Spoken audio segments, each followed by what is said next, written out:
So good morning, Mike, and all who are listening. Thanks for joining the new Africa Rock series of interview. My name is Etienne Kolly, and I'm an editor at IHS Markit for the job service and a geologist by background. Today, I'm pleased to interview Mike Lakin, the managing director and founder of Envoi Ltd. Envoi is an independent energy advisory group covering global acquisition and divestment deals in the energy sector and historically mostly the petroleum industry. In other words, Envoi advertises energy opportunities globally, be they farm out, asset sales, appraisal, development or production, and also government licensing rounds, and thus advising and connecting sellers and buyers. So today with Mike, we will be discussing a specific farming opportunity in West Africa, in Cameroon. The operator Tower Resources is looking for a partner prior to an exploratory drilling in its shallow water Thali permit, located in the very prospective Rio del Rey basin, which is the extension of Niger Delta. But first, let me introduce you, Mike. A geology graduate from Cardiff University, Mike initially worked for independent oil and gas companies with operation in the UK, Europe, and West Africa. In 1989, he joined PET Research as a geologist, specializing in the marketing and international third-party projects. Mike then became the company's general manager until leaving to establish Envoi Ltd at the end of 1999. Mike, do you want to add anything to that before we start? No, Etienne, and good morning, and thank you so much for the opportunity to be interviewed. No, the only thing I can add is I think you've covered it. The fact that I've been involved as an A&D, and A&D stands for acquisition and divestment, so very much project project package related rather than mergers and acquisitions, which often gets confused. We don't merge companies, we're not a bank, we are A&D, specifically helping companies package to properly market and find the buyers or sellers. So we do buy, we do sell, mostly sell. And I guess there's four elements to properly selling a deal. I call them the 4 R's, which is taking the right information in the right way to enough of the right people at the right time. And we can talk about whether this is the right time because it does influence why perhaps this opportunity we're going to talk about in Cameroon is still available, surprisingly. But no, in terms of my background, I have focused on A&D as a geologist and the technical opportunity, which is obviously always the big tick in the box that companies have to pass before they say, well, is it commercial? Well, how much of oil or gas is there? So that's really a good introduction to my background. Okay, thanks. So as I said, I mean, the London-based company Tower Resources is seeking now since a few months for a partner to fund an upcoming exploration well, the Njonji 3 well in the shallow water Thali permit. So Mike, can you please give us a short description of the exploration and appraisal work that has been conducted so far in the permit and see how Tower Resources want to operate with a new partner? Yeah, I can. And let's just put a little bit of background on this. As I said, you know, this is an opportunity. This is just one of the opportunities that Envoi is marketing. And when we were talking offline a few weeks ago, you were asking about other projects and said, well, in Africa, which of the projects which you think were most prospective? Now, this isn't the only prospective deal in the portfolio, but if we look at what's happening in the market today, people are less exploring than they were because of the influence of the low oil price and now COVID, and of course the ESG influence of companies not really being able to raise money for exploration. So there is a tough market out there for exploration, but this isn't exploration.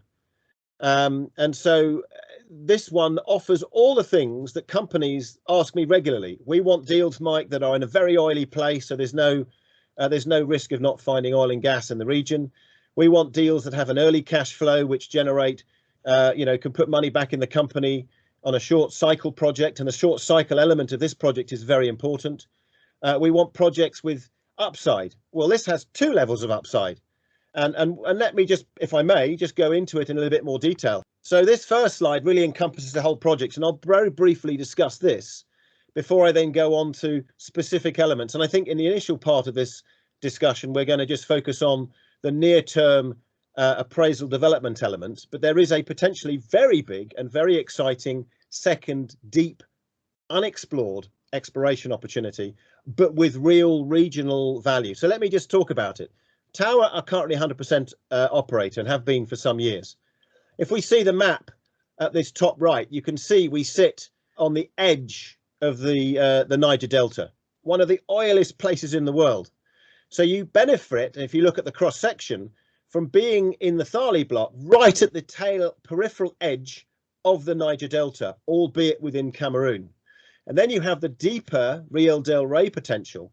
We're going to just focus initially after this introduction on the Njonji discovery, which is in the Niger Delta Pliocene on the edge of the delta, and not the deep, and we'll tackle the deeper later. But just to say that there are 2 wells drilled into the Njonji feature, drilled by Total before they had either had time to test. It was very small for them, for a big company. Strategically, they left. I think they sold out to Perenco, and Perenco, interestingly enough, if you look at this map top right, are still producing from the Disoni North field after I don't know how many years of production, but it's been producing from a very similar formation that the Njonji field found oil in, but never been tested. So really, the issue here is Total left. Strategically, it was too small. They hadn't done the technical work that Tower have now done by acquiring the seismic, reprocessing it and merging it into one data set. So they really understand this field in the way that Total didn't. But again, they weren't that fussed at 20, 30 million barrels. It didn't really move their needle. So we have the Njonji field, 2 wells, which is the primary focus of the initial work program. The license, as I'll explain, has been extended to March 2022. So assuming we can get a partner, we can drill in 2022, 23, and much of the long lead items for the well have already been purchased. And then there's the deeper potential, which we'll discuss in the second part of this interview, which offers potential billion-barrel potential. I mean, notice you're on strike with the Alba field, which is in the Isongo, deeper Isongo play in the Miocene. And also you have the Isongo field complex, which Lukoil and New Age are currently looking to develop. And it's all a part of the same place. So you've got a stacked play potential. And then, of course, you've got the Njonji lookalike, the Disoni lookalike to the north end of the Thali block, which offers not 39 million barrel recoverable potential, but over 100. So you have, as I said, very oily area. You have the potential for Njonji, which we'll talk about in terms of its near-term development and generation of revenues. A lookalike south of a producing field. So it's an analog to Njonji and Disoni with over 110 million barrels potential. And then the totally untested deep, which has multi-TCF and 5 TCF in Alba, 2.8 billion barrels in Zafiro on strike, and then the Isoni. So you've got a provenance for this deep potential, and we'll look at it in the second part of the presentation. There's quite a lot to see. Terms, I think exceptional terms. They're offering 49% of their 100% equity, basically to fund the $16 million well and Njonji, and then your heads up on the rest of the license. I don't know any deals that are that cheap to get into, particularly when you look at the upside and the fact this is for near-term production. If we look at the next slide, again, this just accentuates the fact. Here's a slide showing you're on the edge of the delta, showing the deep potential. And if we see it here, here's the shallower tertiary Pliocene potential, the shallow proven play. Here's the deep Zafiro play, again, which remains untested. If we look now more specifically at the Njonji field. Now, the Njonji field has 3D over it.